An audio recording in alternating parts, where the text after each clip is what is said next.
I'm Primal Piggy. Thank you for joining me for another BDSM United podcast. The book Leatherman's Protocol Handbook is definitely a controversial work, to say the least.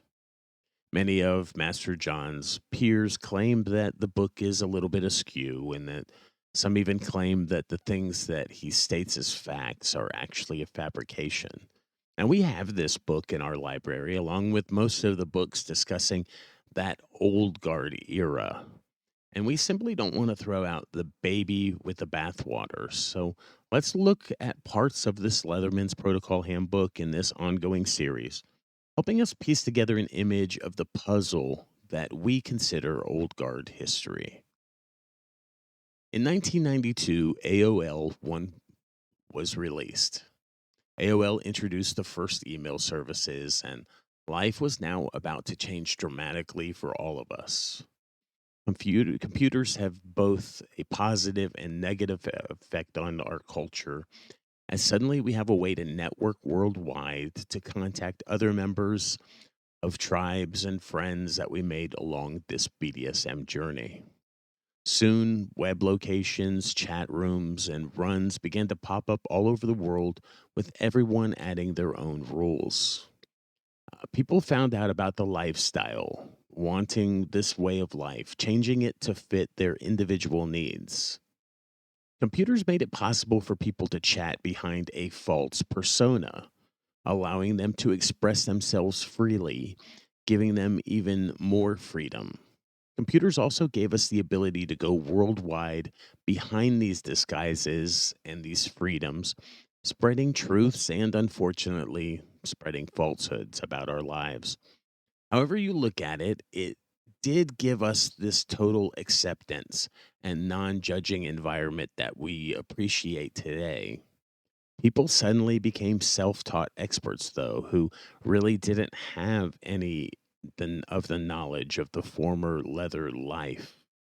It gave them self confidence to make believe they were somebody in a world of computers where they never would have to prove anything to anyone. However, using these disguises also allowed people to find out who they themselves were, which brought more people into the lifestyle.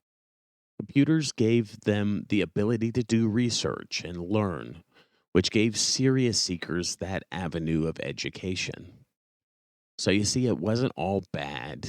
It certainly helped make some of the great people today great, but it also, made some of the shitty people shitty.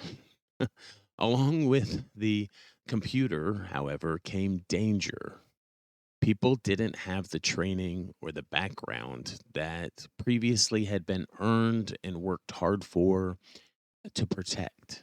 They didn't know what the titles meant or how they had to work to earn them, so they awarded themselves titles, which were sometimes undeserved, and soon people were getting hurt. Because of this lack of knowledge, today people are still being hurt. We're slowly gravitating back to some of the old guard or traditional ways as people are learning there was an art and a talent to being a great dominant and a good submissive. When we hear someone in this new guard or next gen try to use the word master or sir, sometimes it makes these old guard folks' skin crawl. The word is not a name or a noun in that world, or it wasn't. It cannot be used as if it were. It's a title, a deference, a display of earned respect, and can only replace a name in direct conversation with the respected party. The new guard or next gen likes the word, feels the energy charge in it, and apparently mistakes the energy charge for the substance. That was quoting the Leatherman's Protocol Handbook by Master John Wheel. And like I said, it's a controversial work. We understand that. But we don't want to throw out the baby with the bathwater. We definitely respect that book and the effort that went into making it for what it is. It's the opinions of one man who lived during that era as part of that era and is giving his picture. So we want to add it with the other pictures we have. We have a lot of books in our library. We've spoken with people in the past. We have a lot of resources available to us. And we're just using them all to piece together the image of the puzzle that we consider old guard history.